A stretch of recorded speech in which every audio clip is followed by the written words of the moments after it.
He's a powerhouse of talent. Every time he comes on screen, it's just mind-boggling how he transforms himself. I've spoken to so many directors that say it's not just about the aura that you walk into the screen with. It's how you explode on screen. Whether it was that fantastic and iconic Kolavari that us North Indians, first time we saw it, we said, wow. Then we saw Ranjana, then we saw Shamitab. Every time I see Dhanush, I go, what more can he offer? And then there's this fantastic film that comes along. Thank you so much, sir, for joining us. My pleasure. I say this every time, it's almost like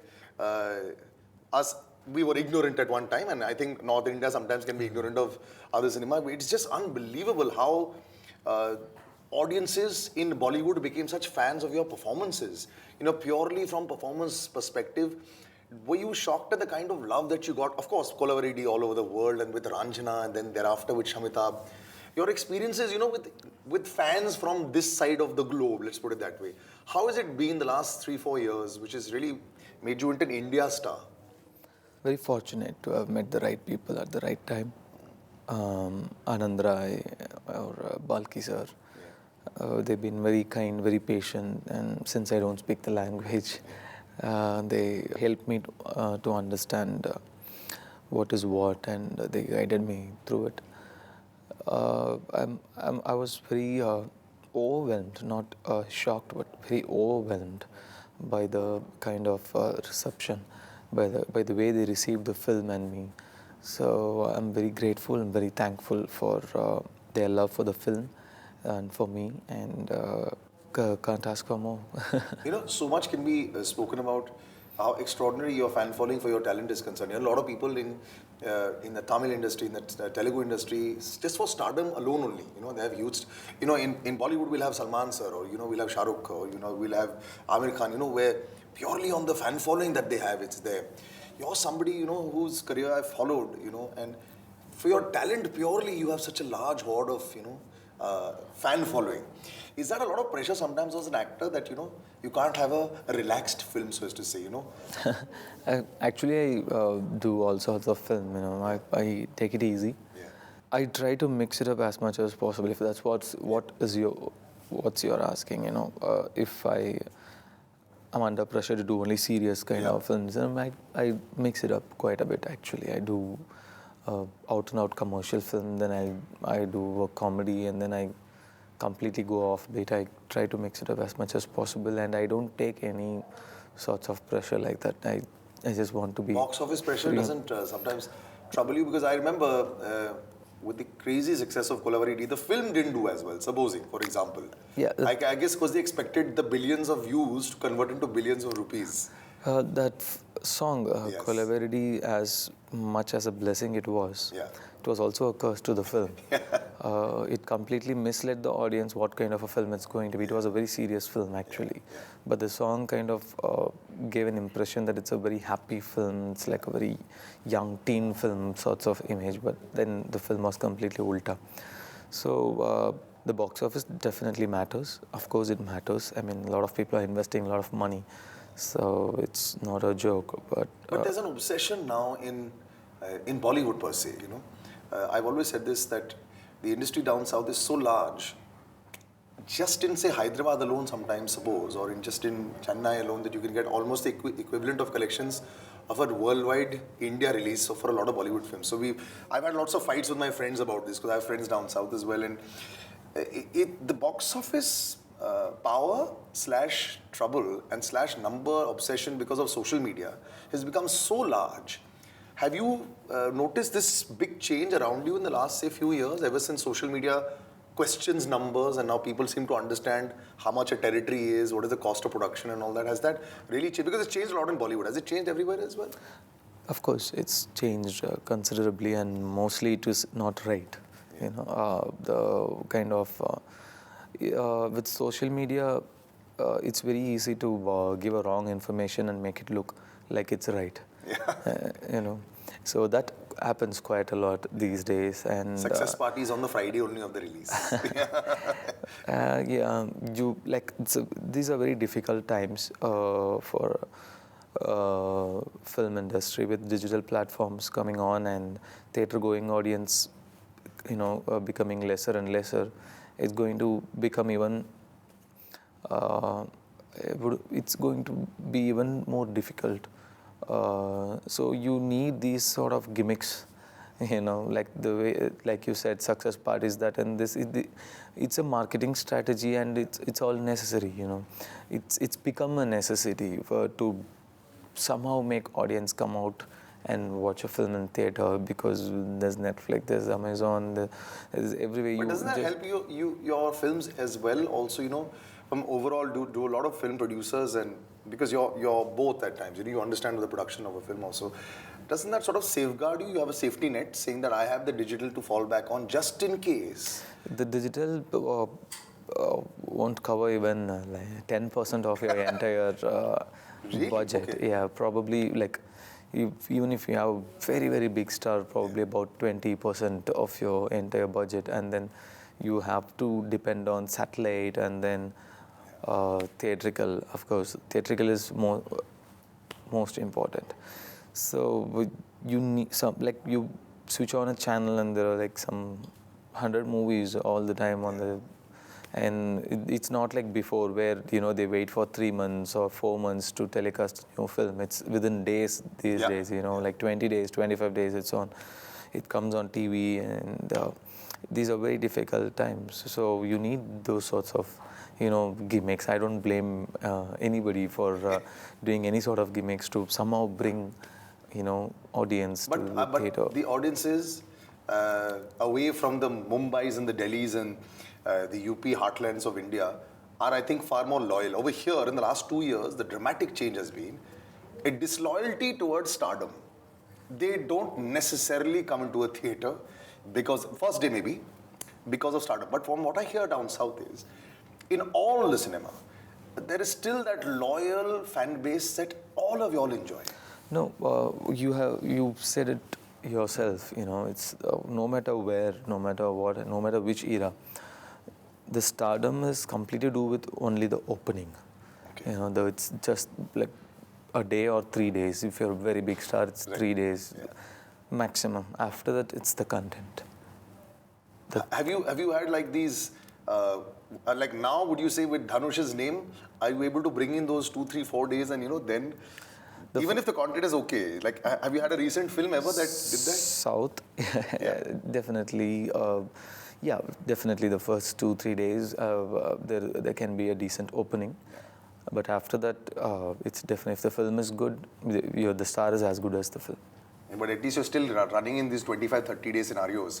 I think now in Mumbai, if you look at the Hindi-speaking circuits, you have a lot of competition now from Hollywood films as well also, which is why I'm coming to your film now, which is, it's an extraordinary film. And even though the title itself has that word in it, it's a very, very light, fun, comedic film. And you've just, like I said, you just jumped into the role on your own and made it your own like that.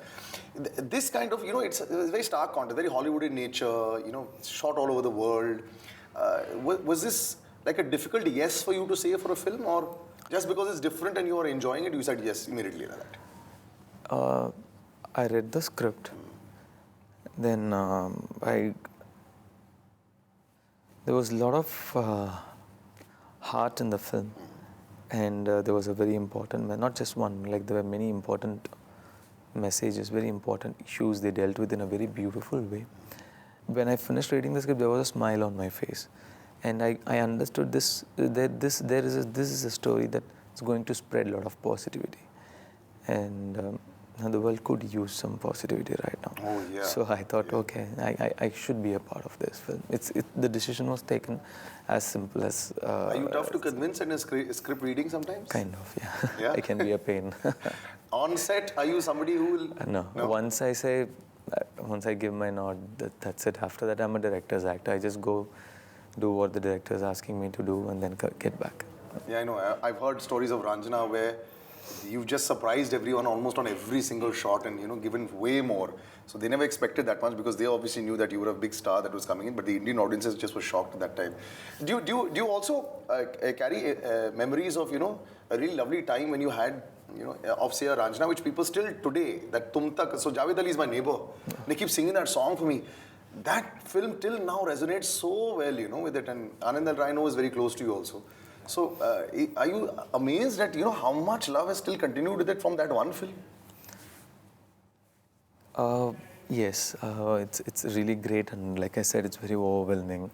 Um, uh, Ranjana is a film like that, and when we made the film, it was not like Anil Rai is a director, I'm an actor from the south, and Sonam is another actor. Zishan, Swara, we were all just actors. We were coming together to make a film. It was not like that. It was more like we were friends, we were family, and we put in a lot of heart, a lot of emotion in the film. And I remember myself, or even Sonam, like when we walked out of dubbing theater, when there was a very emotional scene, I remember Sonam walking out of the dubbing theater crying, and we had invested so much of emotion into that film, and every scene we made, every day we went to shoot, it was special to us, and we have so much of fond memories as a family together. I cried a lot in that film. I actually don't look like a person who cries a lot, but I do end up crying in the film because I get so immersed in this film. Will this Fakir's journey inverse me as well, in this entire story? Well, the trailer itself was so exciting to me as well. And that's why I'm going to talk a little bit more about it and about the beautiful locations that they shot at and so much more about Dhanush, this incredible actor, who's, just speaks so less and is so shy, at least as a real person, somebody who's meeting for 5 minutes and he needs to share his life story. But as a performer on screen, my God, he's dynamite. We'll come right back, don't go anywhere. The extraordinary journey of a fakir, and the gentleman sitting right next to me, I think has had an extraordinary journey in many ways for so many of us. Acquainted with him through his work in Bollywood, down south, in his song. I have to share a story with you, Dhanush. Thank you so much for joining me on the show. Anirudh had sent me, I have not shared this story, I think, on the big screen. Anirudh had sent me this song of yours, Kolavari D. I do a radio show in the morning. He said, can you play this in Bombay? I said, it's an English song. I can't play this. How am I going to play it? I don't understand what's going on. I played it and my boss told me, what is this rubbish you're playing right now? It's a funny sounding song. Please remove it. So I fought and fought and fought. And then some 2-3 weeks later, when your song had become a phenomenon, on a very large radio platform, I remember a very big CEO had said, it is because of songs like this and people taking a risk. In India, we don't take a risk. We're very scared to take a risk. They said, it's still alive. Your song actually ended up proving to a lot of people that if a DJ or a music producer makes a good song, which doesn't necessarily have a large backing at that point of time, can actually, change, and if somebody's ready to play it, can change so many worlds and vibes across the world. So that itself, I think, will go down as one of your biggest achievements of all time. Just before we go into this incredible, we don't meet him too often. I have to ask him about so many things. If I take you back to that day, could you imagine what would happen and that you would be with Gangnam Style, one of the largest songs in the history of YouTube? Would you ever believe that would have happened? No, definitely not. But you must have felt that there was something special. See, it was made for a film, actually. Yeah.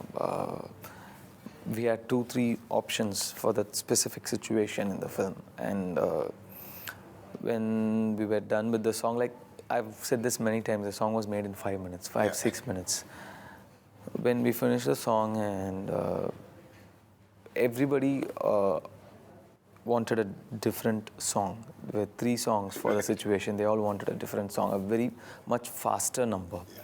So they said it's an immediate song after interval, so we need a fast number where you can really dance. So this song is a bit slow, bum, bum, it's very slow.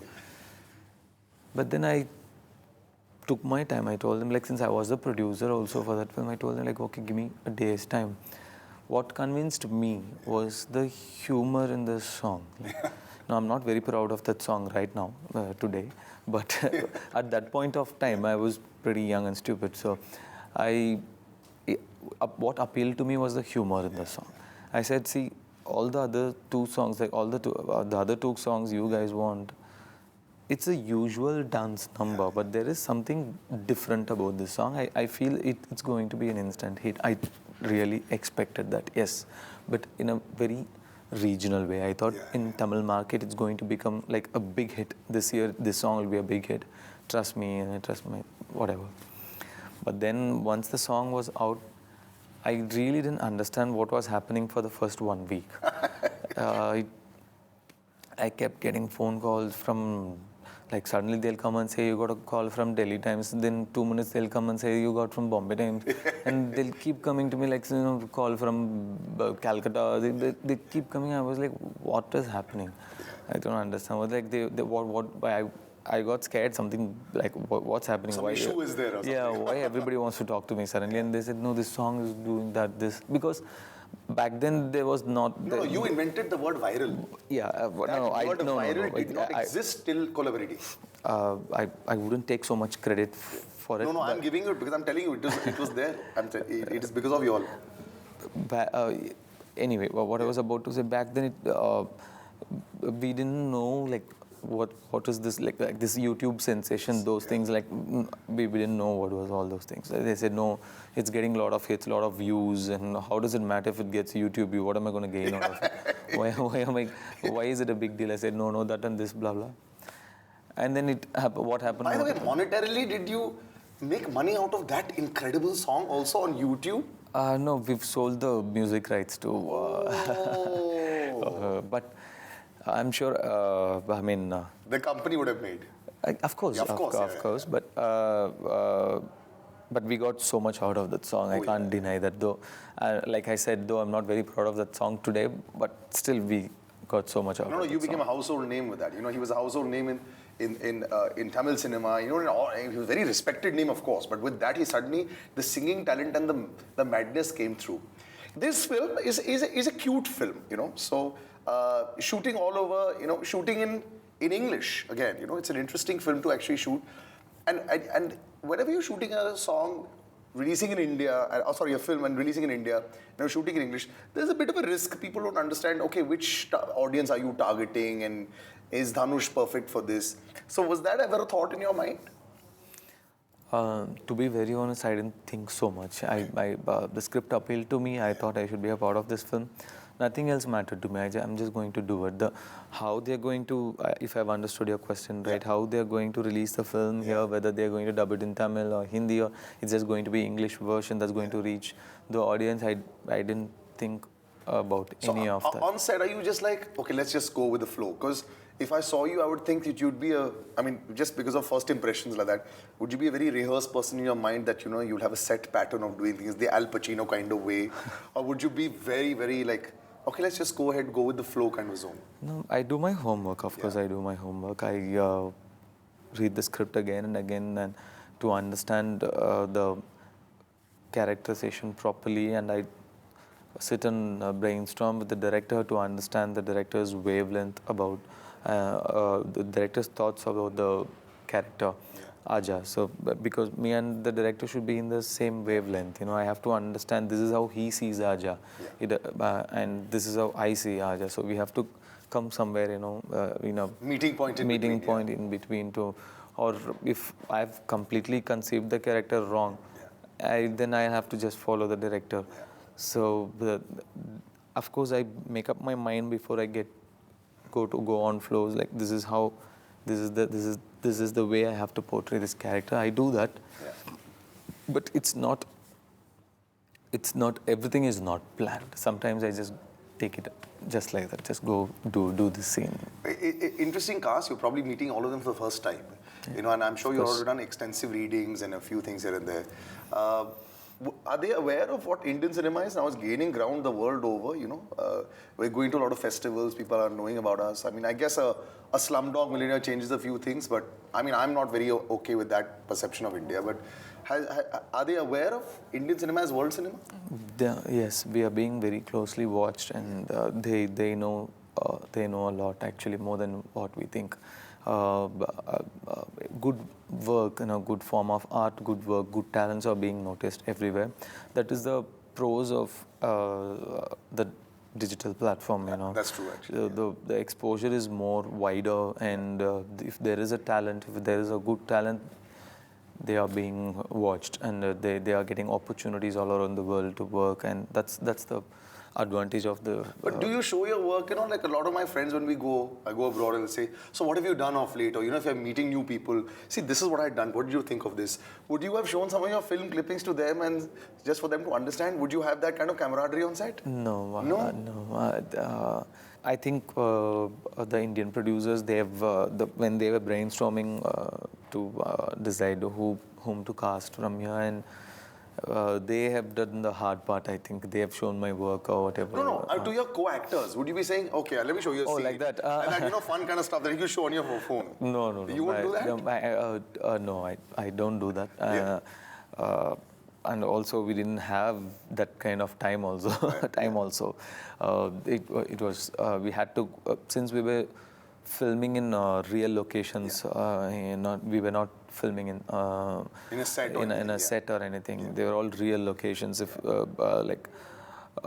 So we had to finish everything quick and get out of there because naturally if there is a film crew there, the crowd is going, like there's going to be crowd, and the permissions were we had only few hours somewhere. We had so it was like the film, just like how I'm always running. And the film, if you watch the film, Yes, you'll of course, understand I'm always running. Just like that, we had to keep running to finish the film. We shot the film in 50 days, if I'm not wrong. Wow. And we had to travel to 4 different cities and finish the whole thing. So we didn't have that kind of time to actually sit and talk. It's very different from how you shoot normally here, right? Definitely, yes. They plan better, but we have to accept that they plan much before and much better. But is there a missing of, do you miss stardom ever? I know you're not kind of a person who cares about that, or at least it's, anybody would see that. But when you shoot abroad with a foreign cast, do you miss that little bit of stardom? It must be happening sometimes. No? No. When Ranjana happened also, that's what I told Anand Rai, sir. Anand Rai, he was very sweet. Anand Rai asked, one day he came and told me, I know, Bhai, I know you're a star. I'm sorry, this is that. He was being very sweet. Yeah. I told him, sir, when I started, I was 16. I didn't understand what was happening around me and so before I realized anything, I'm like 12, 15 years into the industry. Ranjana is another, I see this as an opportunity to see it all again, all over again as a newcomer, to start as a newcomer again. So how things work, this is an opportunity for me to start again. So I'm enjoying it. So that's the same that happened with the English film also. I really enjoyed carrying my own bags, carrying my own umbrella. It's really sweet actually to start again. So just before we end up here, back in India when you're shooting, do you have a very large entourage that comes with you? Like when you come to you get to know a big Bollywood star by the number of people that are following them. You'll have 5 hairstylists, 3 makeup artists, 2 guys carrying a bag, 2 drivers. And there's an announcement 16 minutes before that person is on its way. Do you have a large entourage when you're shooting, or is it a very simple entourage? Very simple. Are you a person who will do a lot of your meetings on a film set, or do you have the opportunity ever to go to a public place? Can you have a coffee anymore anywhere? Difficult. Difficult. In a hotel like this may be easy. Yes. Nobody knows. But Dhanush, thank you so much for joining me. My pleasure. No, it really is, wonderful to see. I think it's strange, but it took a film that he did to sort of introduce us to the incredible and phenomenal talent that he was. That a few years later, it took a film like Bahubali for us to understand the kind of massive numbers that can be done by a truly pan-India film. And I think that has changed the game so much that distributors started to believe that so much can actually happen, and which is why I'm so happy to see this incredible talents from all over the world and all over India actually coming, and we getting an opportunity right here to be able to interact with them. So the extraordinary journey of this incredible gentleman who's always been, for me, I think one of the finest talents that we've seen in the last 10 years. It's always such a joy to watch him on the big screen. Take care, and we'll catch you soon. Bye-bye.